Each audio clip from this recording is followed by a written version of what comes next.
Okay, so welcome to NEW302. Originally, this particular set of lectures was slated to be recorded and posted up on the 18th, March 18th. However, as I've mentioned in a couple of my posts, I had some unanticipated surgery that day. So, had something of a recurrent issue, and it suddenly required relatively acute attention. Um, and that's not that interesting, probably. Although there are aspects of it that are interesting. Also, to my surprise, although I've had this procedure previously, this turned out to be a more involved process, which, among other things, meant that I got put under sort of general anesthetic. And in this particular case, the general anesthetic they used was ketamine, which I've never had before, and was a fascinating experience in its own right. And something that I might talk about a bit at some point, since all of you know that I have some sort of interest in altered states, and as a dissociative, a very powerful dissociative, that was sort of a fascinating experience. The silver lining, the upshot of the experience for me. However, in the sort of aftermath of all of that, there has been an unexpectedly high degree of sort of drain on my time in terms of aftercare. So I require sort of daily aftercare. I gotta go to clinics and stuff, which also has not previously been the case. And I found out yesterday that said aftercare, at least by the estimate of the nurse that I spoke to, may be up to a month of daily aftercare, which I also really didn't see. So that is eating into my time in a way that I obviously didn't plan for. So I do apologize for the lateness. Obviously a bit out of my hands, but I'm going to try to kind of compensate for that moving forwards, so that we're not too terribly off track in that respect. But in any event, thank you for your patience. The other thing, of course, is that sort of as a consequence of all of this, it's somewhat uncomfortable for me to sit at my regular workstation for such long periods. And of course, I'm already doing consultations and clients and so on and so forth. So in an effort to sort of vary that up, I've switched locations, and so I'm recording from over here, which is maybe apropos anyway, since this is sort of the corner where all the depth psych hangs out. You see the red book up there. I think maybe I recorded from here early on at one point, while I was still dealing with some of the technical limitations of my recording setup. But anyway, here I am. So, be that as it may. So this is a bit of catch-up, and I'll do more recording tomorrow morning for this week's lecture, but this is in fact the lecture for March 18th, which relates to Crossroads and helpers. So there's a few things that we have on the docket here. First off, there is sort of the general thematics around these things that I want to touch on in detail, and then there are three works that I had listed in the syllabus: Dreams, the film by Kurosawa; The Practice of Ally Work by Raff, which, if you've not read it, is quite good. The marketing on it is, I think, a little bit misleading. Meeting and partnering with your spirit guide. Yes, that's true, but it makes it sound maybe a little bit more occult woo-woo than it actually is, although I imagine that many people who read this would read it very much as in the occult woo sort of area, but I think you'll find that if you read it, it's, relatively speaking, grounded, at least, within sort of depth psych practice. So we'll talk a little bit about that. And then the third piece that I had slated is Giegrich's piece on the World Wide Web. So, just briefly, before we kind of get into the actual sort of thematic topics, I'll say that I'm probably not going to say that much about Kurosawa. I often I leave that in there primarily speaking as a potential student focus in case students are sort of looking for something to grab onto for that week, because I recognize that Gigerich is a tough read.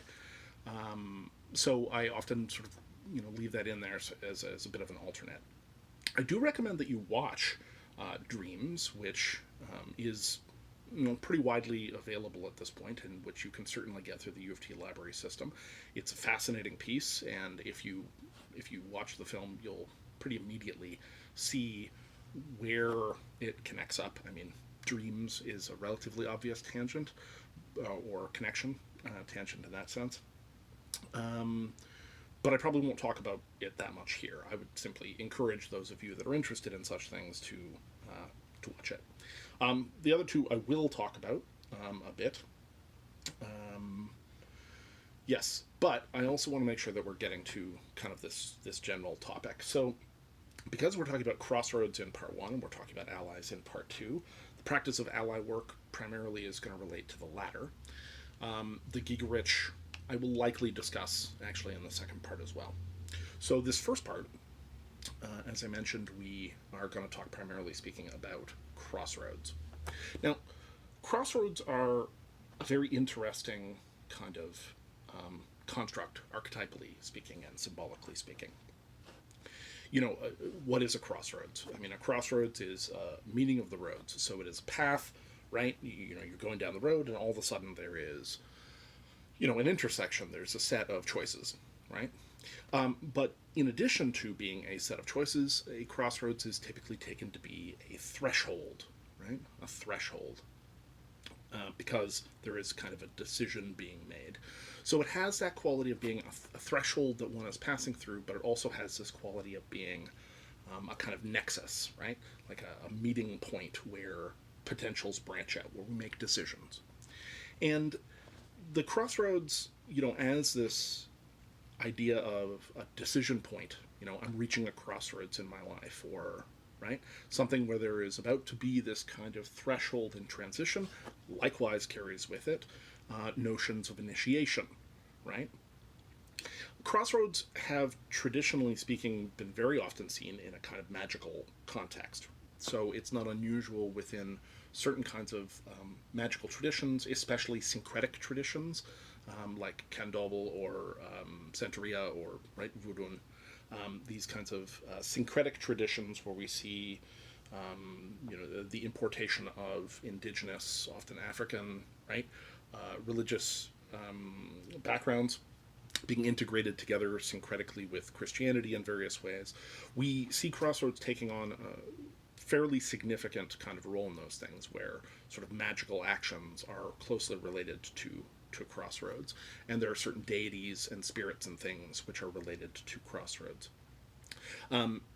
I have often wanted to write and have not ever quite gotten around to it. I keep formulating the idea and I keep thinking of writing this book, but I haven't actually done it yet. So I haven't hit that crossroads. But I've often thought of the idea. I've written a book a number of years ago for a 3-day novel contest, one of the ones that I placed very well in.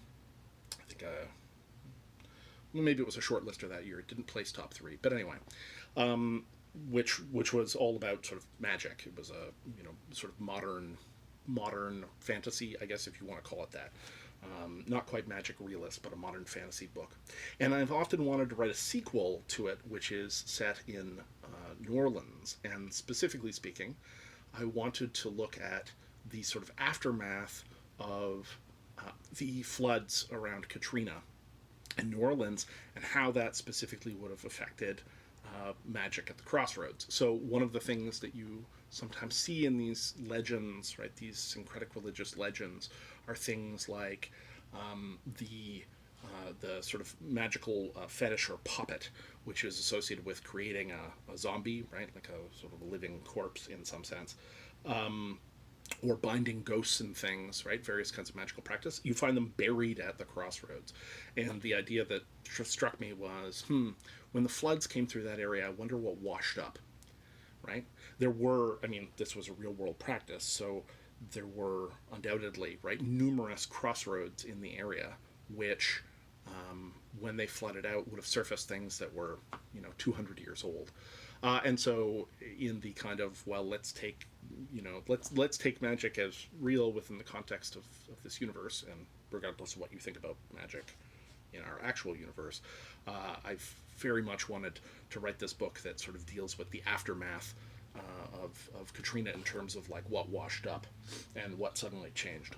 Anyway, leaving that aside, the idea of Crossroads, okay, as this magical intersection, likewise has a deeper level of archetypal and symbolic resonance because specifically it relates to the cross, right? And Jung talks very often about Christianity, obviously, and the cross in lots of different ways. The cross as this kind of symbolism. So he treats it differently depending on which text you're looking at, but sometimes, the cross is seen as this sort of intersection point, right, between, sort of the world and psyche, right, or intra-psyche in any event, right? So you get this kind of intersectionality happening within the Crossroads. The cross is also somewhat extensively referenced in his book that he co-authored with Wolfgang Pauli, the physicist, Synchronicity, an acausal connecting principle. And there they look at the cross as being this intersection point between the causal and acausal worlds. So very briefly, the causal world is a world of matter and energy, right? And time in the linear sense in which we normally think of it, right? A leads to B, B leads to C, etc. But both Jung and Pauli were interested, right, from sort of different perspectives in this acausal aspect of things. So for Pauli, of course, he was interested in the acausal aspects of reality that were beginning to emerge and be, sort of more obvious. They were implicit within quantum mechanics, right? That there's sort of uncaused events in quantum mechanics. And indeed, as the progression of quantum mechanics occurred through the 20th century, we actually saw sort of a deepening of these acausal principles. So acausality is now a very firmly entrenched physical principle, firmly entrenched enough that you can do experiments with it on desktop, where you take you polarize a set of photons, so you separate, right? Whenever you create a photon pair, they have different polarizations, right? And so you separate them out, but the thing is that they remain causally connected, right? So basically, if you affect one, if you measure one, the other one sort of instantaneously is determined. That's a bit of a simplification. If you're not familiar with physics, there are, of course, lots of good books on this. And lots of, you can watch YouTube videos on it, etc., etc. But the idea with acausality, generally speaking, is that it has been really, really firmly entrenched in physics, independent, I add, of any sort of current particular interpretation or formulation of quantum mechanics. Acausality is this principle that we now need to grapple with in our understanding of the physical world. And that was sort of predicted by a physicist, Bell, right? The so-called Bell inequality. And it was finally confirmed in the 90s by a French physicist named Aspect, the Aspect experiment. So, Alain Aspect, which is a cool name for a guy that's doing that experiment. So this is as a principle, the idea that you can have this instantaneous connection between two things without any apparent causal medium, right? Where causal means something a little bit like, in the Newtonian sense, right? We think about pool balls. So, one ball hits another and there is an obvious transfer of sort of momentum and energy. And so one ball hits another, the other ball. With an acausal principle, it's like you're on the pool table, you move one ball and the other ball suddenly twitches, right? And this, by all appearances, anyway, within our current sort of understanding, appears to be a fundamental feature of reality. Now, entanglement and acausality, right, are, extremely extensive. If anything, it's the rule, not the exception. And so, obviously this introduces a great deal of speculation. Quantum mechanics is, I think, a somewhat a somewhat natural ground where people's sort of mystical thinking tends to reside, and not entirely undeservedly. But of course, sometimes the lines of thought that people develop out of this are not, they're not totally rationally defensible, in the sense that very often the line of thinking goes, something like, well, quantum phenomena are unexplained and consciousness is also unexplained, ergo consciousness is a quantum phenomenon. That line of thinking, maybe, right? Maybe, but it's not exactly an open and shut case. However, many theorists have looked at these phenomena within quantum mechanics and suggested that what you really are getting there is something that in a way is considerably more subtle but also more profound, which is the notion that as soon as you put a causality on the table as a principle that exists in the world, you've opened a whole can of worms separate from the traditional causal worldview, right? So we have established that acausality is a thing that happens in nature. The reasons why that might be are highly contested and not understood. Some people suggest, obviously, that like the universe is a hologram, so the apparent separation of objects is an illusion, and so on and so forth. And at some level, that kind of has to be true, right? Not that it's a hologram, but that the apparent separation of objects, the way that reality presents to us, is sort of not as it seems, and there is a deeper underlying unity. So the implications of that kind of acausality, I'm bringing this back around to Crossroads, the implications of that kind of acausality are basically like, look, as soon as you put acausality on the table, it opens a whole lot of things. So as an example, back in the 90s, I got called in, weirdly, I wasn't even a student at the time, but I got called in to debate at this debate/conference to present a piece and enter into a debate. And they tagged me specifically at the time, presumably because I was sort of a known weirdo, but also I liked intellectual challenges. I knew lots of students. And they tagged me at the time to take up a defending position in a debate on dualism, right? So if somebody was going to be arguing against dualism, it was my job to argue for dualism. Now, I'm not a dualist, to be perfectly honest. I mean, I can kind of entertain the idea, but I'm not a dualist. But it seemed like an interesting challenge, and so I took it on. And but by all accounts, I won that debate. I think I cheesed off the other person pretty significantly with my line of argument. And my line of argument, of course, revolved specifically around this acausality, because one of the primary problems with the notion of dualism, right? The world has a physical aspect and a mental aspect, and never the twain shall meet, and yet somehow, right, they are synchronized, right? There are two worlds, and they are somehow synchronized. This going back to Descartes, there are earlier formulations, but really finding its footing with Descartes, René Descartes. And so the line that I took was, look, the primary argument against dualism is that because they are completely different substances, because mind and the world share no properties, and they are completely different, you can't have causal relations between them. And the argument that I made is, that's fine, but we have more than causal relations to work with. We now have acausal relations. And I introduced, a bunch of examples of this. So obviously I talked about Jung, I talked about quantum mechanics, I talked about the aspect experiment, and sort of correlation, right? These entanglement correlations. And I also talked a bit about psychokinesis, which also seriously, I think, pissed off my debate partner, my debate opponent. So I talked about some of the work that was done at the Princeton Engineering Anomalies Research Lab, PAIR, who had been sort of testing micro-PK, as it's called. Now, parapsychology is a very fraught field. We're not going to get into that deeply. It is a field that I follow.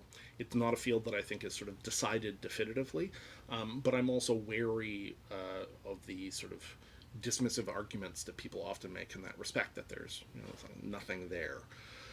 I'm not convinced that there's nothing there.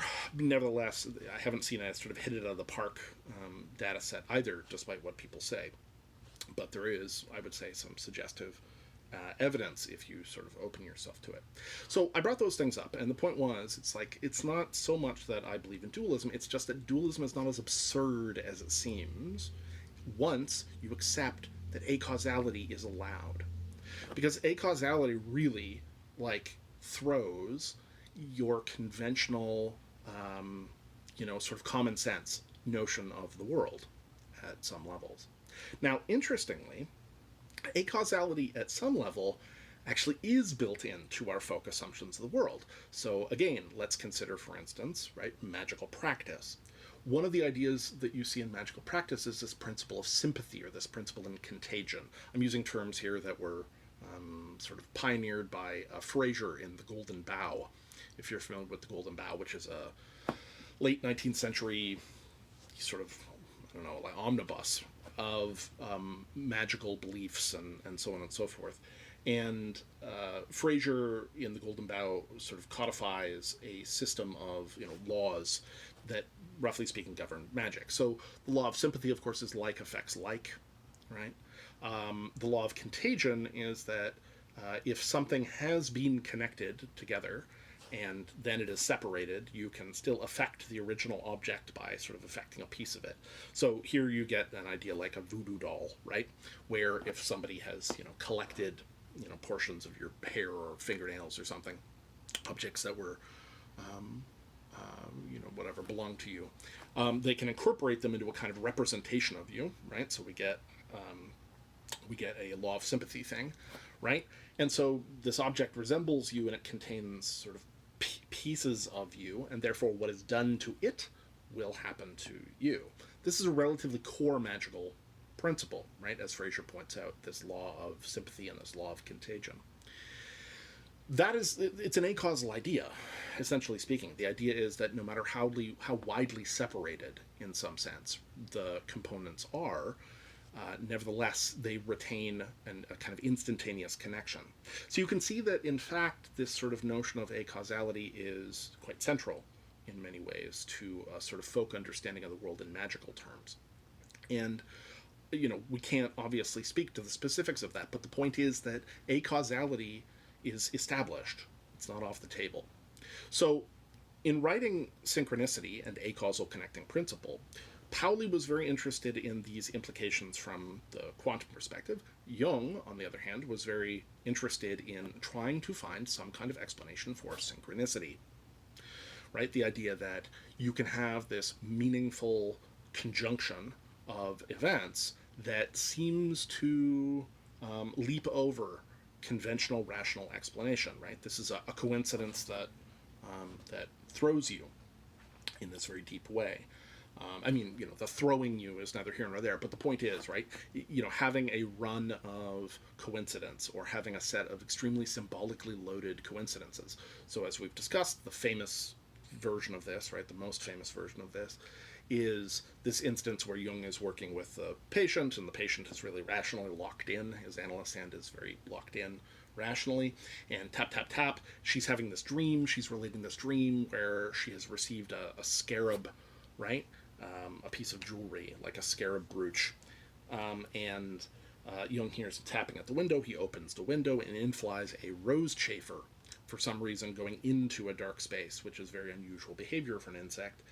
It flies into this dark space, and so he catches it, and he presents it to her. And this beetle, which is relatively uncommon in Switzerland, not unheard of, but it's relatively uncommon, is, of course, the closest thing you're going to find in the area to something that resembles the scarab that she is describing in the dream. And so he catches it, and he hands it to her, and he says, "Here is your scarab."